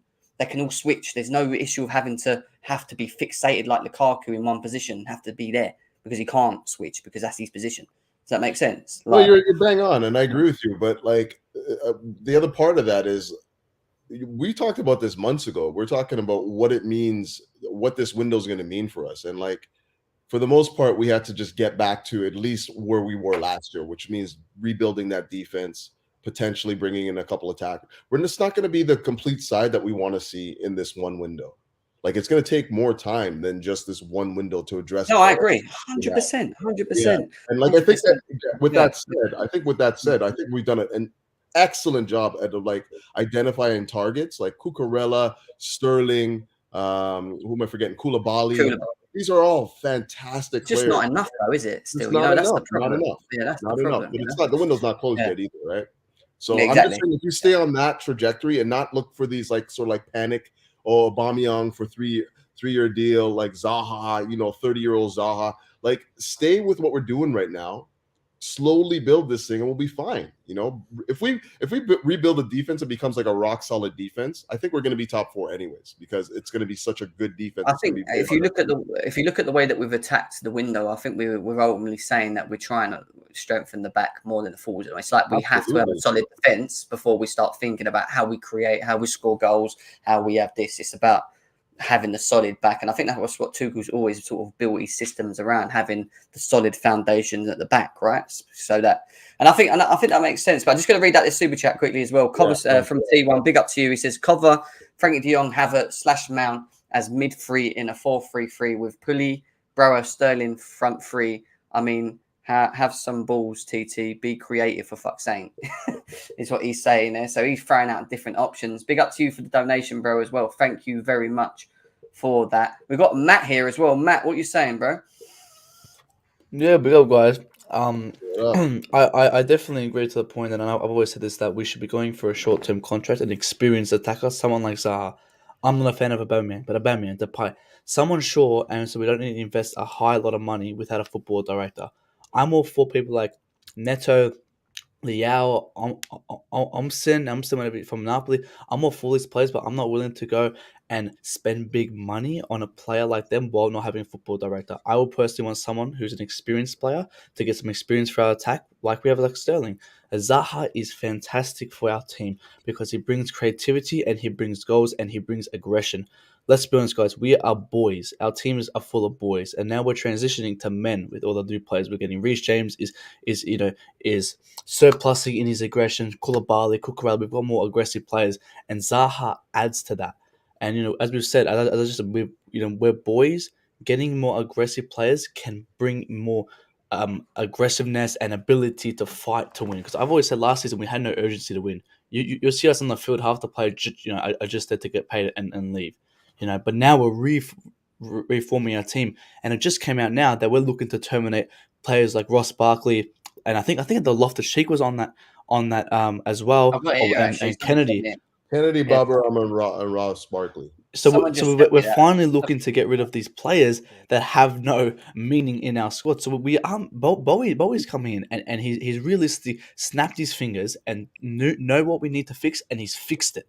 Same with Tuchel, and this is why this window is one of the best windows I've ever seen. If we get De Jong, Fofana, and Zaha, it's a 12 out of 10 window. Right now, for me, this is a 9 out of 10 window for the situation we have, how late we came in the window, and the players we've signed. It's fantastic. Yeah. If we get these players like Fofana, De Jong, Zaha, these ballers, this is 12 out of 10. How can anyone be complaining about these players coming in? It's fantastic. I don't argue with you, Matt. I agree that the way this window is setting up looks good, but I don't want to make the mistakes of the past, like bringing in players that are close to near past their prime just to fix it for a quick second, because we're not going to we have limited funds. We can't. You think Zaha's going to come in and sign a 2-year deal? He's not going to come here for 2 years. Unrealistically, I would love him to sign a 2-year deal. You never know. 3-year plus one. I think Bowie would give him a 3-year plus one. 3 plus 1's not bad, personally. Well, but Couch, wouldn't you want to also up front? What's that? Sorry, Jay. What'd you say, Jay? Go on, mate. I said it depends how much money you put up front. Really, as a 28-year-old, if you give him a 2 plus 1, depending on how much the direct transfer fee is, Really, it depends on the proposal or the way that Tuchel actually personally goes to him and says, "This is my plan for you. This is how I want you to play." Really, that could sway him to be like, you know what, 2 years. If it really goes well, I see this. I see myself going forward into 31. We don't know the longevity of Zaha. Zaha could really play into 31. I think what we're doing is, a lot of the time, what I'm seeing in this window is we're construing our personal idea of players, and we're caring too much about money that isn't ours. At the end of the day, the club will spend their money the way how they will spend their money. If they feel like 25 and a 3+1 is good enough for Zaha, what we have to do is sit back and say, you know what? If we trust Todd Bowley and we trust Thomas Tuchel, this will make sense. And another thing that I feel like doesn't make a lot of sense is this mistake. I don't know what it is with fans. They feel like De Jong, he can't play DM. Barcelona bought De Jong in to be of the Busquets mold, not a Rice, not a maybe what you see from Sangare or other top class or Rodri's. Fun fact, if you check De Jong's particular stats like interceptions or time to get dribble past, some of those stats are actually lower than Rodri's. And who do we call Rodri? The best DM in the league? He actually has stats that would put him amongst the best DMs in the league. The thing is, he 100%. May not have the physicality. People may underplay his physicality, but he's intelligent. He knows where passes will go, and he's really good at catching them in between. I think the good thing about De Jong is that I don't think he loses the ball a lot. So where we moan about him being a DM and losing, not being the specific model, should we say, in terms of like the frame, for example, I think where we shouldn't really worry about that is how good he is with the ball. I mean, trying to get the ball from him is not easy. It's like glue to his feet. I watched the guy. He's so hard to get the ball off when he's got it at his feet. And the good thing about him is that he moves the ball quick and he's progressive. Yes. And that's what this system needs. We don't have this progressive look about us where we get the ball and we just go bang straight into the forwards, bang straight into the ball. We have Jorginho who recycles the ball and plays it in his tempo, which is sometimes too slow, sideways or backwards. Exactly. So I don't want to, so I think this is definitely an improvement to not only Chelsea but to the Tuchel system. If we go head down and heels improvement, but at the same time, it doesn't mean that we don't still get a Declan Rice later on, because Kante and Jorginho, who I feel will leave the club either next season or the other. You could have Declan Rice sitting with De Jong in front of him. That would complement him even more. Would you play Jorginho and De Jong next summer? De Jong and Jorginho, would you play them together? No, not for me. Jorginho hinders De Jong. Yeah, no, I wouldn't. I'd play Kovacic. So you would use De Jong as a DM. So then why would we need Rice in the future? Well, no, what I would ask either Kovacic or De Jong to do, because they're kind of the same in the way that they move forward with the ball. If one has the ball and he moves forward, I'll just make sure that the other kind of sits. It's normal football. When I played Sunday League football and I played central midfield with my partner, our understanding was when he goes forward, I just sit a bit. I cover. It's not that you don't just both run forward and forget about what's behind you. It's sometimes a little bit of common sense. You know what I mean? In your game. So, I think he's talking a lot of sense right now. I feel so we talk. That's a lot of sense. Think about it this way, right? People also think, what about Carney? What is Tuchel's plans for Carney? What is he going to mold him into being? We don't know these answers yet, and we don't know. For instance, Cesare Casadei, the wonder kid from Inter. We're sitting on this guy for too long, and OG Nice is coming up now, trying to do putting up contract talks now with Cesare, doing the loan with the buyback, permanent with a buyback. We don't want to do buyback. That's why it's taking so long. But we have a DM, a £20 million DM, potentially cheaper, but we're sitting on things for too long. I feel like this Declan Rice obsession. I love Declan Rice. He's a cool guy, amazing personality. But this obsession is wasting time. We do not have that time to wait another window. In that time, every club around us in the January window is going to be getting better, and we'll be falling behind. Yeah, but you're assuming that the only way we're going to get improved right now is by signing a DM. We're signing other players. We've signed Cucurella. We've signed a lot of areas. We signed Sterling. We're signing very good targets right now. I still think that we need somebody like Declan Rice if we're going to transform this midfield. It doesn't have to necessarily be Declan Rice. That's my thing.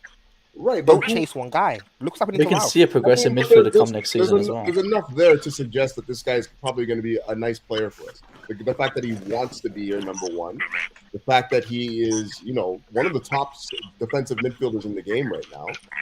I don't even really like.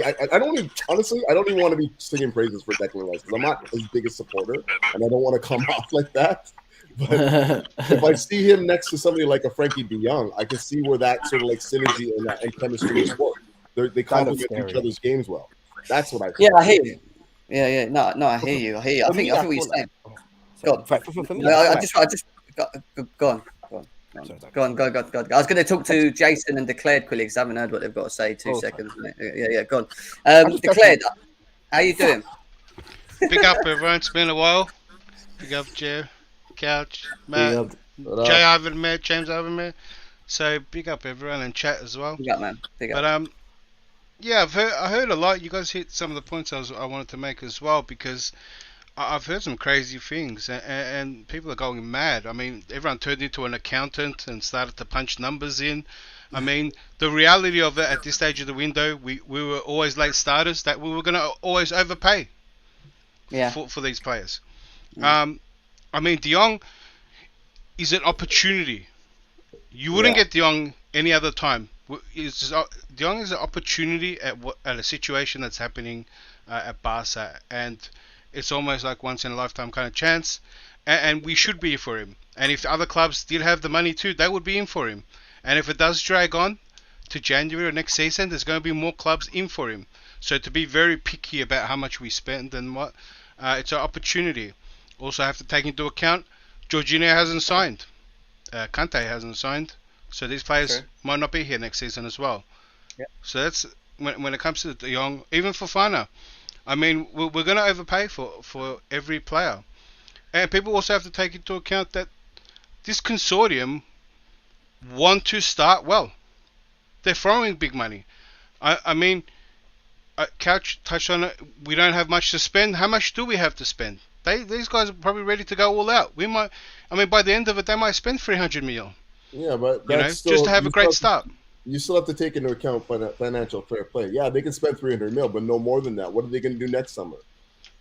Like that. It's judged over 3 seasons. New owners get some leeway as well. They can budget. They're obviously going to budget it out. But let me make this point about the difference in probably the best thing with the ownership change. Why this for me is probably already one of the best windows. Getting rid of some of these players, especially Lukaku and Werner. If this was under Abramovich, right, and we didn't have this, they would have gotten rid of Tuchel before getting rid of Lukaku and Werner. And that is the reality of it. That's why now we're getting rid of players that don't want to be here, get their wage bill out. Players don't want to be here. There's still more players. We're probably going to be in a position where we keep players that don't want to be here, right? Because we can't bring anyone in. And this is the start of it. I think that it's next couple windows. By the time Tuchel gets majority of his players in, right, that he wants, then we can really say that this is the way he wants to play. But like I said, the consortium want a good start, and I think they're happy to go big, and then slow down maybe the other windows. But I think we might finish for big spending window in the next coming few weeks. It's going to be a bit crazy. So instead of people panicking, we should get excited. No, I think we should get excited, but ultimately, I agree with what you said, Declare. Actually, I think they do want to set statements, and I think they want to show that they're serious, and I get all that. But where we're also sort of catching ourselves out is that where we're getting sort of to the end of the window, and there's players that are sort of with their club still looking to start seasons with them, and there's Chelsea walking along saying, "Well, actually, we want your player." That just gives the clubs a lot of bargain power in terms of choosing what they want to charge these players, because that's why the Fofana thing's 80 mil. In theory, Fofana shouldn't be 80 mil. He should be around 50 for me, personally, I think, I don't think he's 80 mil. I think De Jong at 80 mil euros, which is about 60-something, 67 odd mils, not bad, to be fair. But ultimately, if you look at where we are at the moment in the window, we're going to be forced into positions by clubs where they're going to look at Chelsea and know that we've got money and just say, we're in control of this. What should we put on them? What should we charge them? And that is ultimately the bit of the issue. Jason, are you here at the moment? Jason, he's gone. Jason. Jason. Oh, come back on 1 second. There you go. Jason. Jason. Jason. Jason. Yeah. Can you hear me, Not mate? bad, boys. Oh, I can hear you. Don't worry. What are you gonna say, Right. mate? First of all, First of all, can we get Jorginho out of the club? The dude's a fucking bum. I would have Jordan Henderson over that prick any day of the week. Don't The man only disrespect scored that top 3 Ballon d'Or penalties. winner here. Get him Where's out. Jordan Henderson's top Get 3 Ballon him d'Or out. winner? Look, Get him. Where's Jordan Henderson's UEFA Jorginho's Player a of the Year? bum.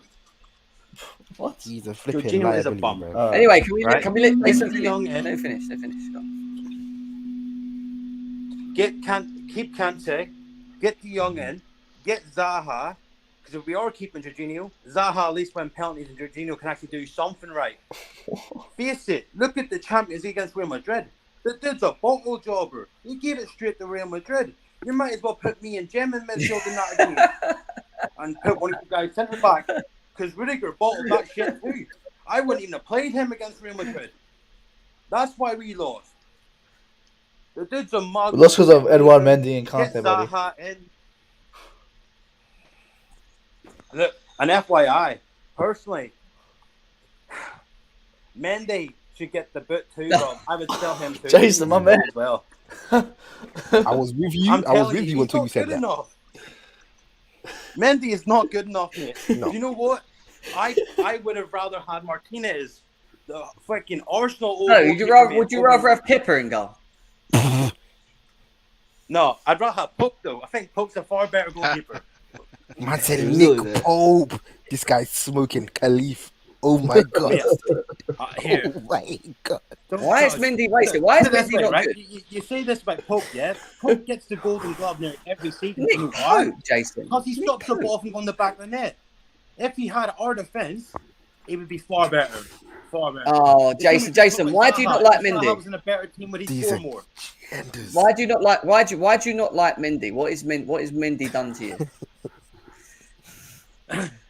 Jen, touchy subject, mate. But do you not remember Brentford last season? Yeah. Bro. What away? Yeah, All right. there you go then. What, how He was many goals did he awesome. let in against Brentford? He was Put it awesome. this way. I've seen Nick Brentford Pope away. with his You- footwork. No. Truthfully, though, Do think more about it. Nick mistakes. Pope's If ass. Pippa let in 4 goals against Brentford, you guys would be down in London, pitchforks in hand, trying to kill that motherfucker like we're Shrek. Nah. He's He did He's well that not game. wrong. Are He's not Jason, wrong. Are you ignoring the matter that he's actually been very good at Chelsea since he's come Look, in? mate, How half important the has he been in season games? ain't good. Half the season ain't good. He I ain't can half get the fit for half season. the season and play better than half the bums in the Premier League. He ain't half a season. Come on, don't do I this. dare he What say. was half the season? Stop this. What's he done? Stop with this it? madness How many on this goals did channel. he These concede? agendas. I'd say it's What hard. is It's it? hard to judge Mendy when a lot of the time you base goalkeepers' performances off of how they deal with things when they've been pressured. In that Brentford game, this guy's made time. This guy made some pretty good goals in the Everton game. I feel like this is a bit too rushed. Mendy, right now with the budget we have, who we going out again if Mendy goes? I'll Who personally we get really gonna go out there and Navas. get? Navas, but that's Okay, no, unrealistic. Navas. You know what? I'm with you on that. I put my hand up. I'm But with I you. will keep Mendy. I don't think Mendy's for sale, but like he needs to just be spoken about though. You know, like he has to be. If we can get a Navas in, I will take and it. then talk about Kepa in one light, mate. You can't go, oh, but I think Kepa deserves a chance. Hang on, Why Jem. did you not get Hang on, McNabb? Jem. Hang on, Jem. Did I That's mention his name? Yeah, you Did I will. That's mention- why you're did doing I it. 'Cause you mention- want him to did I play. mention You the love goat? him. You I love mentioned need the to goat's name. kick Kepa out of the club. Kick him by his bum out of the Okay, club. can you He keep can this go. Jake? Right? He's talking shit about my boy. Kepa's going, Matt. I like his character, man, but he's a liability, man. He's a liability. I like it. I just Kepa's like got he's Kit Kat soft. fingers, bruv, all day. Yeah, they Kit Kat. Every day there's a new one. Every day. Fingers are someone's- Listen, Look, Kit get Kat, literally McNabb from Kit Kat AC fingers. Milan. Who? McNabb. Whatever Oh, his yeah, name is, he- the French yeah. goalkeeper from AC Milan. Now get him. What a baller. Look, no offense, right? Mendy isn't Chelsea material, bro. The guy's not. He's not. I would probably put him more. I think in, it's too let's early to say this. more like I a think it's too Tottenham early to say. player, bro.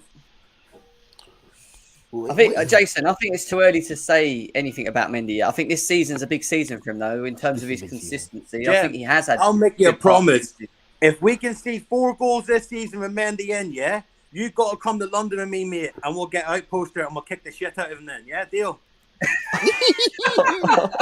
I guarantee it. If we lose by 4 goals, yeah, I tell you now, it's not kept in goal. I'll tell you that for a fact. It might be Jorginho's fault, though, Jason. It might be Jorginho making better passes. Look, It's mate, not purely the goalkeeper. I told though, you, Jorginho was just a shit version of Jordan Henderson. Okay, he had some good points and then he just switched it up. And that's painful. Anyway. Because Jordan Henderson's dog shit too. Since that Yeah, Man U exactly. game, I always thought Jorginho he's a really good distributor. But as soon as he caught that ball from the lights and it came down, he couldn't control it. From that day, I was like, yeah, I can't deal with you no more, man. Like, my patience is gone. Jason, you're getting it in the chats, though, mate. Some people are saying that you're bugging, and some of us are saying remove Jason. Some others are saying Jason's proper Chelsea is what we got here as well. So it's a mix, you've got a mixed bag in the chat, mate. The thing is, right? I just saw someone say racism. No, mate. Like, Jorginho's one problem. I don't give a fuck if you're white, black, gold, Asian, fucking pink. I don't give a fuck if you look like the Rainbow Dragon. I don't care. If you are shit at your job, you are shit at your job. And Jorginho's a shit footballer. Simple as that. He bings the ball left or right. Big whoop-de-doo. My dead granny could do that in her fucking sleep. Okay. Can I ask you a question, Jason? Yeah, back to do that. Granny was a Jason, baller. Back to Jason, do that. let me ask Jason a question. Jason, do you rate Mason Mount? Do you rate Mason Mount? Oh, yeah. 100%. You love him, yeah? You're proper Chelsea, mate. Jason. Mason Mount has to be in Chelsea's midfield. Reece James, All right. definitely. Cucurella, definitely Johnny's left cousin centre back. in disguise. Ben Chilwell, left back. Easy. Right now, All right. Fair Or enough. left wing Fair back, enough. whatever you want to call right it. now, unpopular opinion, put me to the stake. But Cucurella starts with Joe right now. I'll Chilwell. leave that there. Yeah, Chilwell does But not you know start what, with boys? Jorginho. I would And I love like him a lot. Aubameyang at Chelsea. As long as he got rid of the Arsenal tattoo. I'm with you. As long as he Could scores you against could you Arteta, I'm imagine down for it. Cripps and all them boys going, Obama who? Obama what? Oh, it's so much fun. Obama black court. You know what? Young- All right, let's. That shit would be hilarious. The memes would be fucked. Listen, Bobby, what are you saying, Bobby? Hey, hi guys. Hi. What's up, Bobby? Do you Long know time. what about this Mendy thing? I know Mendy is shaky, gives me a heart attack sometimes. But do you know what? As far as goalkeepers are concerned, at the moment, he's the best we can do. I mean, every top goalkeeper has a clanger. I mean, I remember I was actually there when Thibaut Courtois became the first goalkeeper at Chelsea ever to let in a goal from a shot from the halfway line. So, I mean, you can't get any more embarrassing and any worse than that. So, I don't know, the Mendy thing, we might have to put up with that for a while. But you know what? We know that this summer was going to be really expensive. We knew that from the off. We knew that when Rudiger went to replace him.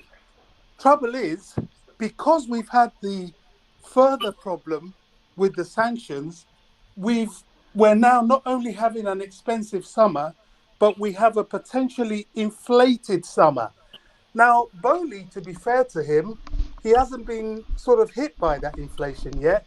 He's done well with Koulibaly, done well-ish with Sterling, done well-ish with Cucurella.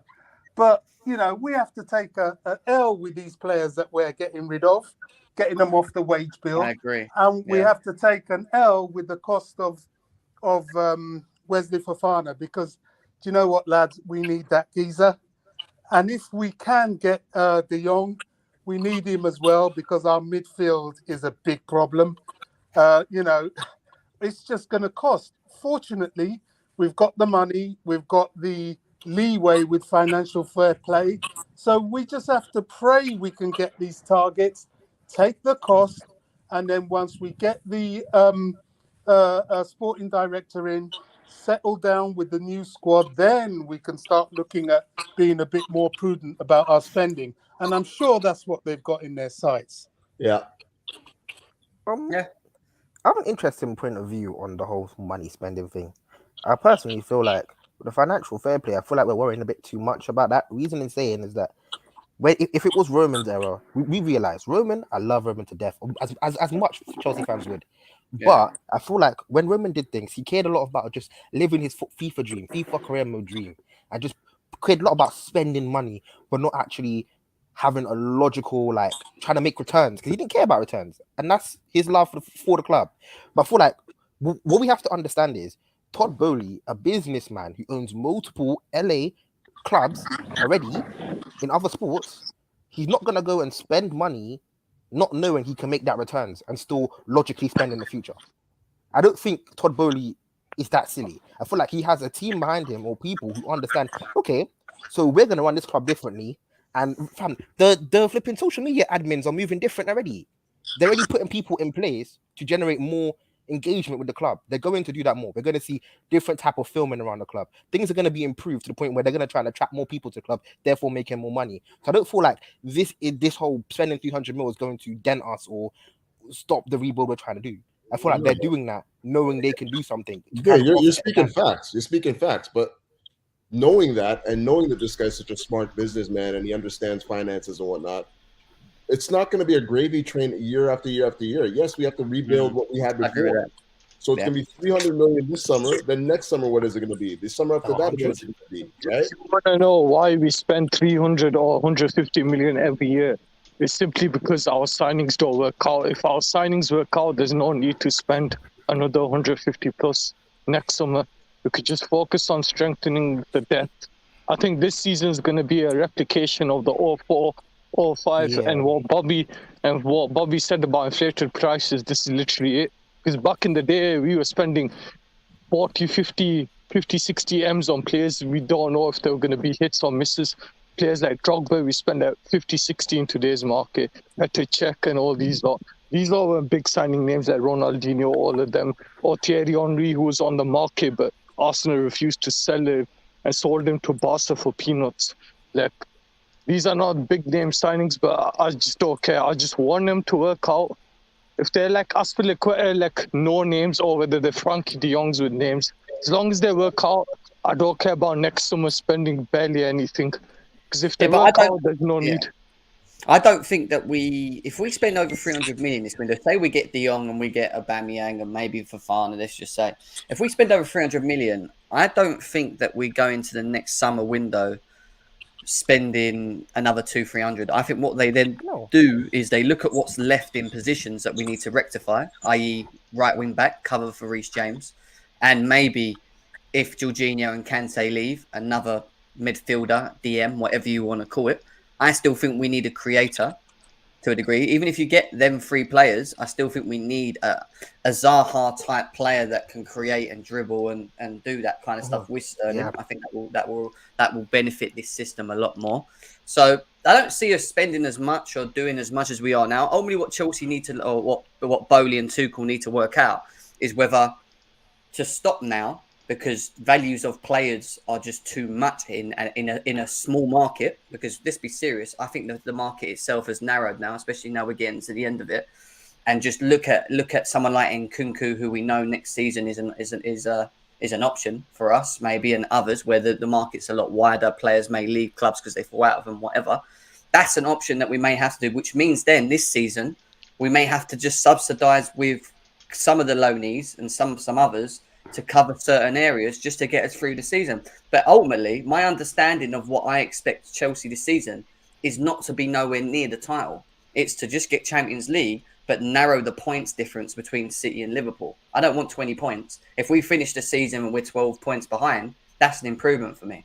But then if we stop it here, then I get why.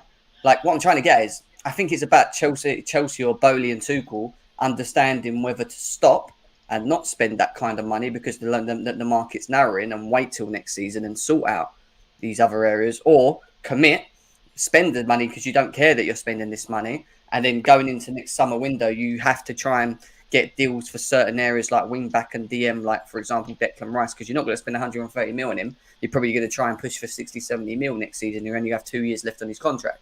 Do you know what I mean? So these are the things that going to be interesting to see the next couple of weeks if Chelsea do go all out and buy these players, or we just go short term and we just forget De Jong, we forget Fofana, and we sign an Aubameyang, we get him on a 2-year deal or 3, whatever, and we get Zaha in. Do you know what I mean? For example, when we just improve. Wouldn't that basically be the Roman era all over again? Yeah, not Zaha. We got enough. We've been trying to close the gap for Man City for 5 years now, so I think Todd's got a lot of work to do to try to bridge that gap within 1 or 2 seasons. He's not going to ultimately get it done in one window. That's why I keep saying to him, he's never getting this all done in one window. We need to understand that. This is not something where we sort out all our problems now. This is something where we sort out as much as we can for now in the market and have to make smart decisions, smart window, rather than just buy. If they do that, that's cool because they've got the money to do it and they don't care. They're backing the manager. That's on them. But I still this is what I'm thinking. I'm thinking they're going to build a proven spine, a proven young spine that can, like how we built our John Terry, Lampard in middle and Drogba front. I think this is what they're trying to do this window. Build up a spine and then strengthen other positions. As long as we have a main spine, we'll be able to compete for the league. But guys, sorry. I've got to shoot because I've got people ringing the bells downstairs. I meant to have left 20 minutes ago, actually. So I've got to finish off. Big up to all of you guys, both on Chelsea Fan TV and GNA TV. Thank you very much for being here as always. Make sure you hit them likes. GNA TV, get it over 200 likes over there. Subscribe to GNA TV as well. Chelsea Fan TV, you're about I think you're close to 300 likes as well. So make sure you get it over as well. I didn't say anything about that, Obi. It's not my money. I'm just giving you something to use for your own brain to understand what we could and couldn't do. It's not me saying we shouldn't spend money. It's about understanding options, mate. Options that we can do. Cheeky, mate. Anyway, guys, big up to you guys. So, Couch, nice seeing you. I haven't seen you in a while. We'd like to see you back on again. Matt, Jay, nice seeing you on as well. First time. Come on again as well when we do these shows, mate, as well. I'll be around every time. Don't worry about that. I'll be here. Declared, Bobby, Hassan, you guys, all the regulars, Matt as well. Big up to all of you guys, man. Enjoy the rest of your days. Yeah, go enjoy the sun, man. It's baking where we are in the UK. Anyway, I've got my cup and shade on, Jem. I'm just enjoying it, stress free. Like I always say, man, enjoy the sun while you have in the UK. We got the preview for the Chelsea Spurs game. I'm going to try and get it in some point tomorrow as well. So we'll talk about that as well once we know what's going on in the preview as well. I'm not too sure who's injured, who's all right or not. So let's wait and see what they say on the press conference before we get into that. But big up, everyone. Enjoy the rest of your day. Smash the likes, leave a comment below, and we'll talk to you again all very, very soon. Peace out.